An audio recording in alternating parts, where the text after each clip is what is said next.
Itu di Ma'iyah kita, salah satu kebahagiaan kita kan kalau Ma'iyahan didatangi orang gila, Mas. Dan itu saya belum tulis loh itu.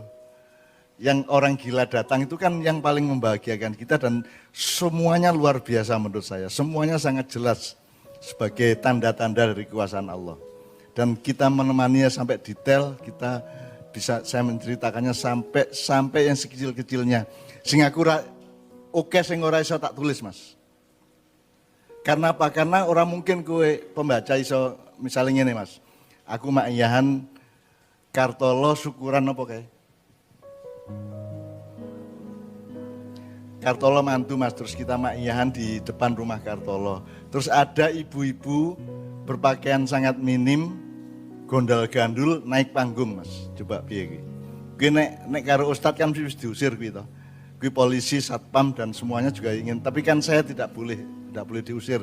Saya ajak naik panggung, saya dudukkan dan tak delok leuma umi Kiai iso, Mas.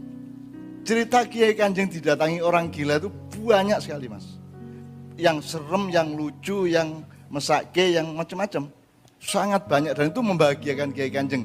Saya mengatakan jeruk ketemu jeruk ya seneng. Kan gitu kan. Karena Kiai Kanjeng sendiri pada dasarnya adalah orang gila. Kalau dia tidak orang gila tidak berani hidup seperti ini. Belum yang wali kota di Bandem Sandal, belum yang naik tiang bendera di Magetan menganggu sarung diupet-upet kene niki, Mas. Sak piturute. Terus yang di Pontianak itu saya ingat ada anak muda naik bawa tas, begitu naik dia cak terus dibuka isinya iki minuman keras kabeh, Mas. Persis kowe, Mas. Minuman keras dibuang, cak tolong ini dibanting. Saya sudah tidak mau lagi. Saya kesini ini karena saya sudah tahu bahwa saya ini rusak. Tolong sekarang saya diantarkan untuk menjadi lebih baik. Ku ono, Mas, wong ngono kuwi, Mas. Durung sing pandu, durung sing tatoan saawak, Mas. Ning ora tak periksa nggon kene ono tato apa ora gitu ya. Tapi tatoan saawak kuwi kabeh tatoane ono, Mas. Terus yang ketemu Tuhan itu di alun di Simpang 5.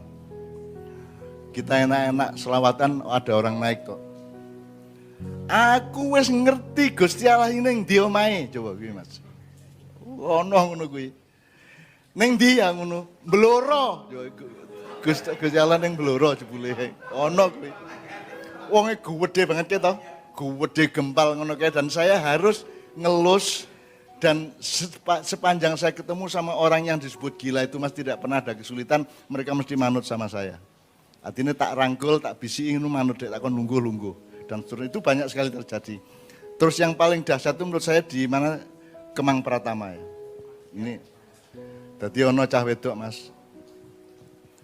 Kiai Kanjeng latihan sore-sore nonton alati, cah wedok kuwi teko orang nganggo kutang, ora nganggo klambi, Mas.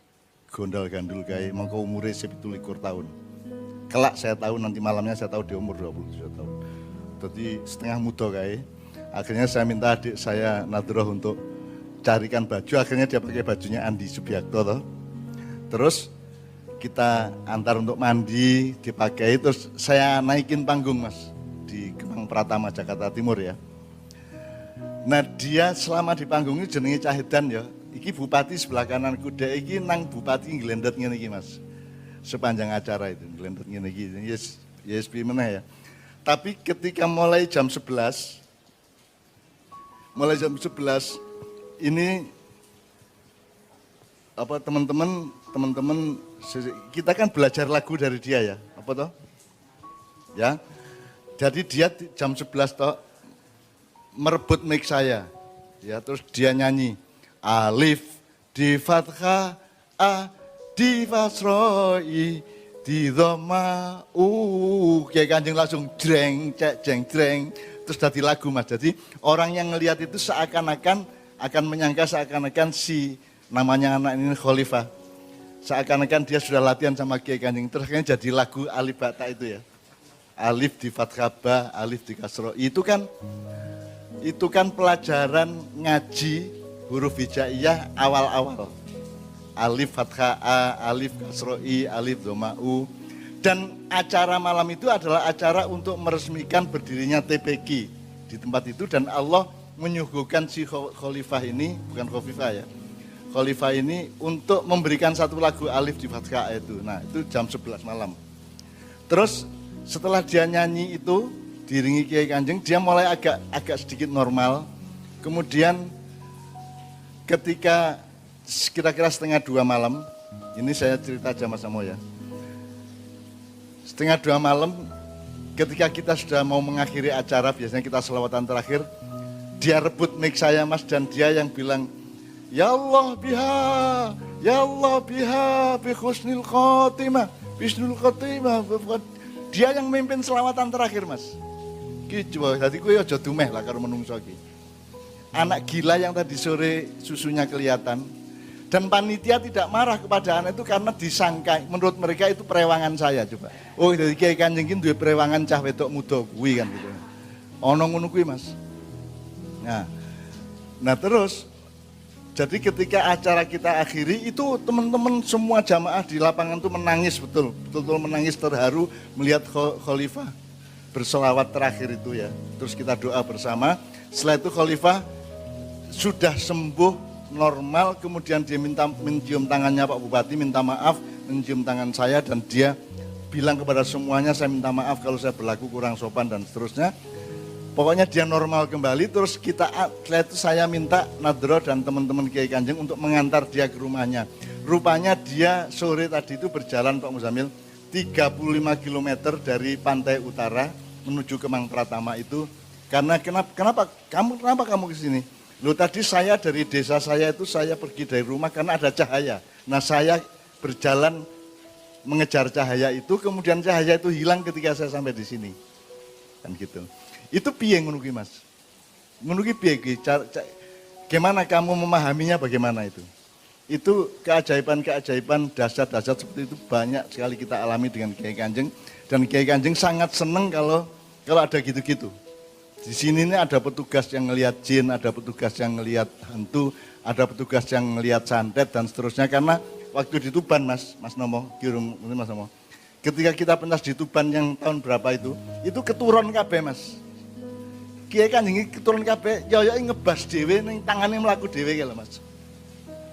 Si yoyo itu belum yang di Ndayak loh Mas. Di Ndayak lebih gawat lagi kan itu.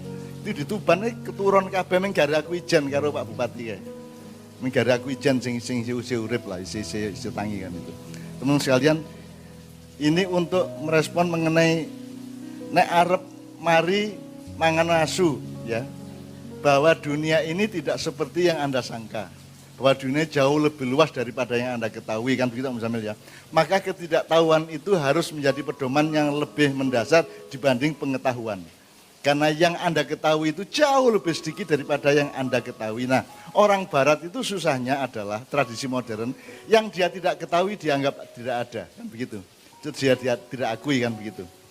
Padahal yang Anda tidak ketahui itu mungkin semiliar kali lipat daripada yang Anda ketahui. Tidak ada sesuatu yang tidak ajaib dalam kehidupan ini.